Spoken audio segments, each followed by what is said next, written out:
Imagine करो कि आप सुबह सुबह ऑफिस जाते हो और शाम में घर लौटते हो और कोई आपसे कहता है कि क्या बेरोजगार आदमी है, बस एक ही काम करता है, दूसरी कोई जॉब नहीं ढूंढ रहा अपने लिए। आप बोलोगे पागल है क्या, दिन भर काम करने के बाद टाइम कहाँ बचता है दूसरी जॉब करने के लिए, काहे का बेरोजगार। अब इमेजिन करो एक हाउसवाइफ, वो भी सुबह से लेकर शाम तक काम करती है, उसके पास भी टाइम और एनर्जी नहीं बचती कि दूसरी फुल टाइम जॉब करने के लिए, तो वो बेरोजगार कैसे। मे बी बिकॉज जो बाहर जाकर काम कर रहा है उसको सैलरी मिलती है, उसके काम की वैल्यू है, लेकिन जो हाउसवाइफ के घर का काम है उससे कोई इनकम नहीं होती, कोई सैलरी नहीं मिलती उसकी। अनएम्प्लॉयमेंट की ऑफिशियल डेफिनेशन है कि अगर कोई 15 साल से बड़ा इंसान जो मेंटली और फिजिकली कैपेबल है काम करने के लिए और वो काम करना चाहता है, वो एक्टिवली काम ढूंढ रहा है लेकिन उसको काम मिल नहीं रहा, उसे कहते हैं अनएम्प्लॉयड। लेकिन अगर कोई इंसान काम करना चाहता ही नहीं, वो एक्टिवली ढूंढ ही नहीं रहा, उसे हम अनएम्प्लॉयड नहीं कहेंगे। पर क्या ये डेफिनेशन उन हाउसवाइफ पर भी लागू होती है जो बाहर जाकर काम करना चाहती तो है लेकिन उनको घर के कामों से टाइम ही नहीं मिल रहा। क्या उनके घर संभालने के काम को, जिसमें उनका पूरा दिन चला जाता है, उसको एम्प्लॉयमेंट नहीं माना जाएगा? अगर हाँ, तो फिर क्या उस एम्प्लॉयमेंट के लिए सैलरी भी देनी चाहिए?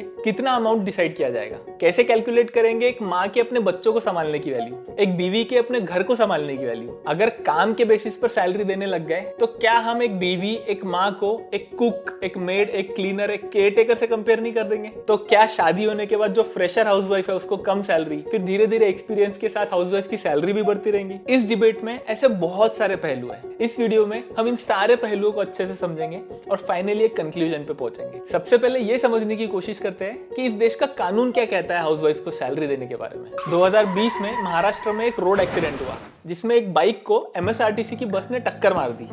उस रोड एक्सीडेंट में उस घर की हाउसवाइफ की डेथ हो गई। उस टाइम उस लेडी की एज थी 33 ईयर्स। ये केस कोर्ट में गया। कोर्ट ने ऑर्डर दिया कि एमएसआरटीसी को उस फैमिली को 17 लाख रुपए पे करने चाहिए। कैसे, ये वैल्यू कैसे डिसाइड हुई? कोर्ट ने बोला कि अगर वो हाउसवाइफ जिंदा रहती बाकी की लाइफ के लिए तो घर को मैनेज करती, घर के काम करती, उस काम का नुकसान हुआ है फैमिली को। कोर्ट ने बेसिकली उस हाउसवाइफ की एक नोशनल इनकम डिसाइड की 7,000 रुपीज पर मंथ और multiplied by the number of years जो औरत जिंदा रहती, इस हिसाब से 17 लाख रुपए देने का ऑर्डर दिया गया। तो अगर एक औरत के मरने के बाद उसकी मंथली इनकम डिसाइड की जा सकती है और फैमिली को पैसे दिए जा सकते हैं, तो उसके जीते जी क्यों नहीं? फिल्म स्टार कमल हसन ने भी एक पॉलिटिकल पार्टी फॉर्म की थी। उसमें उनका पोल प्रॉमिस था कि अगर हम जीत के आ गए तो हम हर हाउसवाइफ को एक सैलरी प्रोवाइड करेंगे। सुप्रीम कोर्ट ने भी 2021 में एक केस में बोला था कि living a life with dignity ये हर इंडिविजुअल का अधिकार है और अगर हम हाउसवाइफ की एक नोशनल इनकम फिक्स कर देंगे तो ये उस डायरेक्शन में एक बेहतर कदम होगा। मतलब कानूनन हाउसवाइफ को सैलरी देना पॉसिबल तो है, पर इस पॉइंट पे हमको ये समझना पड़ेगा कि हाउसवाइफ को सैलरी देने के क्या क्या फायदे हैं और क्या क्या नुकसान है, क्योंकि दोनों तरफ इक्वली वैलिड आर्ग्यूमेंट्स हैं। सबसे पहले हम ये समझ लेते हैं कि सैलरी देने के क्या क्या फायदे हो सकते हैं हाउसवाइफ को। समाज में आपका इज्जत, स्टेटस इसी से डिसाइड किया जाता है। जितना ज्यादा पैसे कमा रहे हो उतनी ज्यादा आपकी इज्जत होगी समाज में, और इसी रीजन से जनरली एक हाउसवाइफ की पोजीशन घर में और समाज में हस्बैंड के मुकाबले कम होती है। उसको कोई बड़े डिसीजंस लेने में इन्वॉल्व नहीं किया जाता, उसको उतना सम्मान नहीं दिया जाता जितना हस्बैंड को दिया जाता है। तो अगर हम हाउसवाइफ्स को भी एक फिक्स्ड इनकम देने का गारंटी दे तो उनको भी समाज में इज्जत मिलेगी, उनको भी रिस्पेक्टेड फील होगा।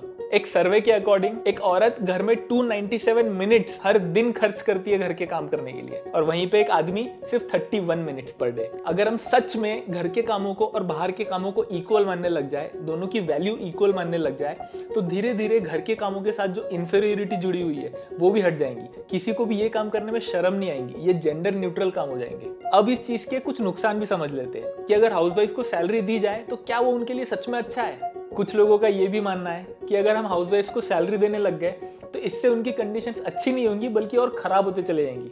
इससे हम लोग ये कंफर्म कर देंगे कि इंसान की कीमत उसके पैसों से है, ना कि उसके काम से। और अगर इंसान की कीमत उसके पैसों से ही है तो एक हाउसवाइफ कभी भी एक कॉर्पोरेट प्रोफेशनल या एक सीईओ जितनी सैलरी नहीं कमा पाएंगी। उसकी सैलरी हमेशा अपने हस्बैंड की सैलरी से कम ही रहेगी, और इससे उल्टा यही कंफर्म हो जाएगा कि एक हाउसवाइफ इंफीरियर है बाहर काम करने वालों से। अगर हम किसी को काम के लिए पैसे देते हैं तो हम एक्सपेक्ट करते हैं कि वो काम कंप्लीट हो जाए, हमको वो काम करने की जरूरत ना पड़े। तो क्या हाउसवाइफ्स को घर के काम की सैलरी देने के बाद आदमियों को घर के काम करने की जरूरत नहीं? हम जो जेंडर न्यूट्रल करने की बात कर रहे थे वो तो कभी होगा ही नहीं। ये डिफरेंसेस हमेशा बढ़ते चले जाएंगे। और हाउसवाइफ को सैलरी देने के पहले बहुत सारे प्रैक्टिकल सवाल है जिनके हमको जवाब चाहिए। अगर सैलरी देंगे तो कितनी देंगे और कौन देगा, हस्बैंड या गवर्नमेंट? क्या सिर्फ हाउसवाइफ्स को सैलरी मिलेगी? जो हस्बैंड हाउस हस्बैंड है, होम मेकर है, क्या उनको भी सैलरी दी जाए? और जो ट्रांसजेंडर्स है या जो सेम सेक्स मैरिज हो रहे हैं, क्या वो लोग भी इस डेफिनेशन में फिट बैठेंगे? और अगर हम लोग हाउसवाइफ और हस्बैंड में एक एम्प्लॉय और एक एम्प्लॉयर जैसा रिलेशन एस्टेब्लिश कर दे सैलरी इंट्रोड्यूस करके, तो क्या ये बात सैलरी तक सीमित रहेगी? कल जाकर पीएफ, पेंशन, मेडिकल इंश्योरेंस, इन सब चीजों पर नहीं जाएगी? और भी ऐसे बहुत सारे सवाल हैं जो आपके दिमाग में भी आ रहे होंगे अभी।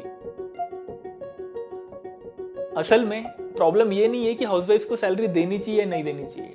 प्रॉब्लम ये है कि हम लोगों ने हर चीज को इकोनॉमिकली तोलना शुरू कर दिया है पैसों के भाव से। कोई भी माँ अपने बच्चों को संभालने के लिए पैसे नहीं मांगेगी। अगर हम फैमिली को एक यूनिट की तरह समझे तो जिस तरीके से हाउसवाइफ अपना काम नहीं कर रही, वो फैमिली का काम कर रही है, उसी तरीके से हस्बैंड बाहर जाकर अपने लिए पैसे नहीं कमा रहा, वो फैमिली के लिए पैसे कमा रहा है। वो पैसे कहाँ खर्च करने हैं ये हस्बैंड और वाइफ दोनों मिलकर डिसाइड करेंगे। उस पर हस्बैंड का अकेले का हक नहीं है। अगर हस्बैंड और वाइफ दोनों मिलकर डिसाइड करें तो किसी को इंफीरियर और किसी को सुपेरियर फील नहीं होगा। और ये रोल्स जेंडर न्यूट्रल भी होने चाहिए। क्यों सिर्फ औरतें ही हाउसवाइफ का काम करें? क्यों ना आदमी हाउस हस्बैंड बने? आज अगर एक लड़की कहे कि मुझे हाउसवाइफ बनना है तो वो इतनी बड़ी बात नहीं है समाज के लिए, लेकिन अगर कोई लड़का कहे कि मुझे हाउस हस्बैंड बनना है तो उससे सबको दिक्कत होने लगती है। ये भी चेंज होना चाहिए। जब लड़कियां जॉब करती है, गाड़ी चलाती है, खुद इंडिपेंडेंटली अपना काम मैनेज करती है तो माँ बाप प्राउडली बोलते हैं कि हमारी बेटी बेटों से कम नहीं है। लेकिन जब एक बेटा खाना बनाना सीखता है, झाड़ू पोछा कपड़े बर्तन करना सीखता है, तो हम ये नहीं सुनते माँ बाप को प्राउडली बोलते हुए कि हमारा बेटा बेटी से कम नहीं है। बेटी और बेटे में जो इंफीरियर और सुपेरियर वाला फीलिंग है ना, ये बचपन से हटना चाहिए।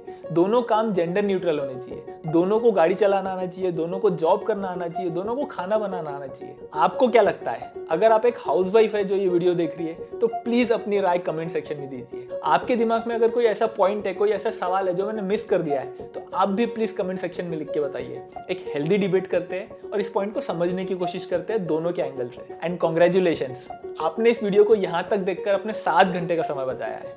इतना ही टाइम लगता है आपको ये टॉपिक को पूरा पढ़कर खुद समझने में। ऐसे ही नॉलेजेबल वीडियोस को अपने फीड में देखते रहने के लिए subscribe to this YouTube channel. और मैं मिलता हूँ नेक्स्ट मंडे 8:30 PM IST। और तब तक के लिए take care and bye bye.